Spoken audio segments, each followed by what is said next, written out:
Faut-il investir dans Coinbase? C'est ce qu'on va regarder ensemble dans cette vidéo. Pensez à vous abonner à la chaîne, activer la cloche si ce n'est pas déjà fait. On commence tout de suite avec le cours de l'exchange crypto. On est sur un cours qui est quasiment revenu au plus haut de 2024. Donc, ça a été coté depuis depuis début 2021. Il n'y a pas beaucoup d'historique. Ça s'est bien crashé en 2023 et on continue à rebondir, hein, donc c'est quand même volatile, hein. C'est très corrélé aussi aux crypto. Donc, on va regarder ce qui se passe du point de vue du chiffre d'affaires.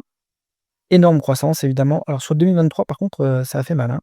On a touché jusqu'à moins 46% de croissance et ça, tout ça, c'est quasiment en organique, hein. On a 1,1 milliard d'acquisition, mais globalement, c'est de l'organique.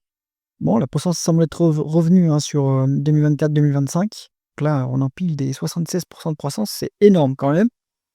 Bon, alors les taux de marge, comment ils se comportent? Là-dessus, c'est pas fantastique, hein, pour une boîte qui fait autant de croissance. On veut des taux de marge en augmentation. Maintenant, c'est un marché qui est hyper compétitif. Vous avez d'un côté, vous avez Binance en face, vous avez, les brokers traditionnels, vous avez, fintech, les exchanges, décentralisés et cetera. Bon, donc, l'environnement concurrentiel est quand même, assez dur, hein.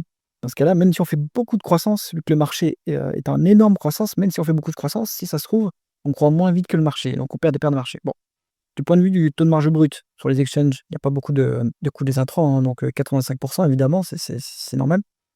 Taux de marge d'EBITDA et taux de marge net, ils sont en baisse depuis, sur le premier trimestre 2025. Autrement, ils avaient bien augmenté depuis le point de date 2022. Bon, après, on a fait quand même une perte, hein, en 2022.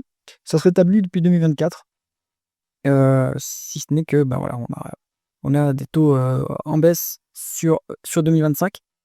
À noter, le taux de marge net est supérieur au taux de marge d'EBITDA, donc ça veut dire qu'il y a du résultat financier, en fait, qui fait que, on a un meilleur résultat financier que le résultat opérationnel. Bon, on va regarder ce qui se passe du point de vue conversion des bénéfices nets en free cash flow.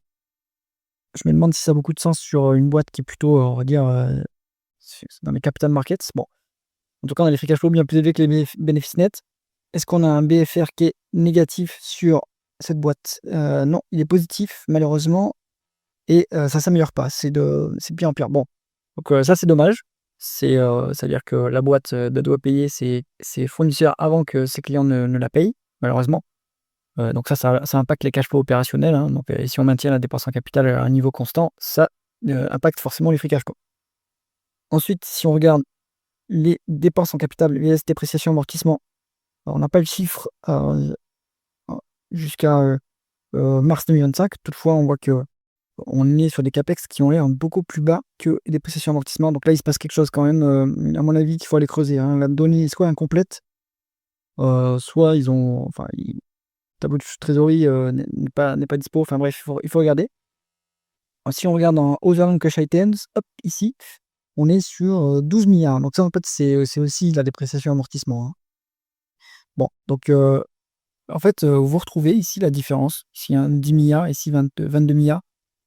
Donc ça explique pourquoi les free cash flow sont plus élevés que les bénéfices nets. Normalement, il vaudrait mieux valoriser l'entreprise par les free cash flow, donc ça représente mieux ce qu'elle gagne réellement. Bon, on va aller regarder la rentabilité opérationnelle via le rendement des capitaux investis. On est sur 8,5 en médiane et actuellement on est sur du 3,6%. Donc rentabilité opérationnelle pas top, mais comme c'est une boîte qui est plutôt financière, on va regarder le rendement des fonds propres et on est sur du 15, du 16%. C'est quand même excellent et c'est quand même très bon, même si pour une boîte américaine, c'est pas excellent, mais c'est quand même plutôt bon. On est sur la médiane. Donc finalement, la rentabilité est quand même correcte. Et cette rentabilité, bon, elle est quand même plus basse que la croissance, hein, donc il faut quand même injecter du cash pour continuer à développer, l'activité. On va aller regarder l'endettement. Donc l'endettement, il est nul, hein. On est cash net, en fait, sur Coinbase, ce qui est bien. Donc après, qu'est-ce qu'on fait de ce cash? Est-ce que bon, j'imagine qu'il l'utilise pour, financer la croissance, justement.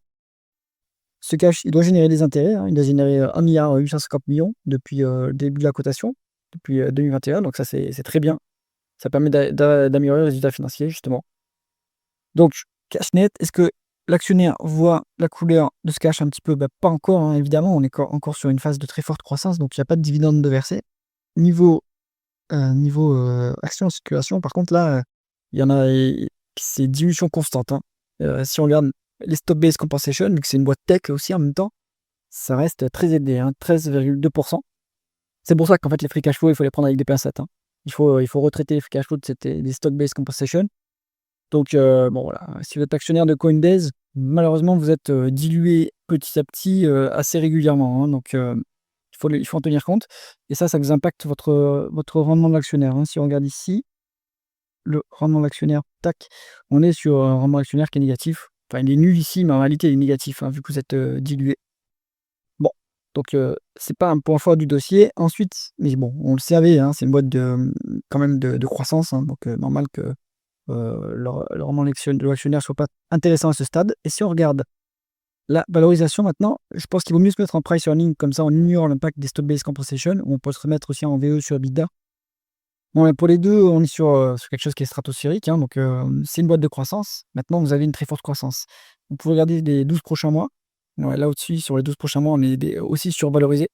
Donc voilà, vous n'avez pas de forcément, vous n'avez pas de marge de sécurité, hein, sur ces multiples, vu que c'est une boîte de croissance. Et donc conclusion du dossier Coinbase, eh bien, impossible de dire si c'est sous-évalué ou surévalué, puisque vu le niveau de la croissance, si on fait 76 de croissance, en fait, votre multiple est facilement divisé par 2 d'une année sur l'autre. Donc en fait, c'est plutôt le genre de dossier qu'il faut avoir. Donc si vous l'avez, ce dossier, il faut l'avoir dans une poche avec plusieurs autres dossiers similaires de forte croissance. Comme ça, vous êtes diversifié, s'il y a un problème, vous avez moins de risques ou diluer le risque. Sinon, vous pouvez prendre un ETF, hein, ça marche très bien aussi.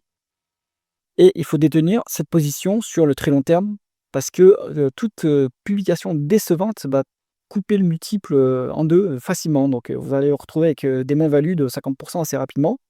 Donc il faut être prêt à supporter la volatilité sur ce genre de dossier. Sur la très longue route, je pense pas que ça soit un mauvais investissement, hein. C'est une thématique, qui est porteuse et qui est, qui a une adoption assez forte, hein, les crypto-monnaies. Donc Coinbase, c'est un bon support pour jouer, cette tendance-là. Toutefois, ça vient avec de la volatilité. J'espère que cette vidéo vous a intéressé. Si c'est le cas, mettez un pouce vers le haut et pensez à vous abonner à la chaîne. À bientôt.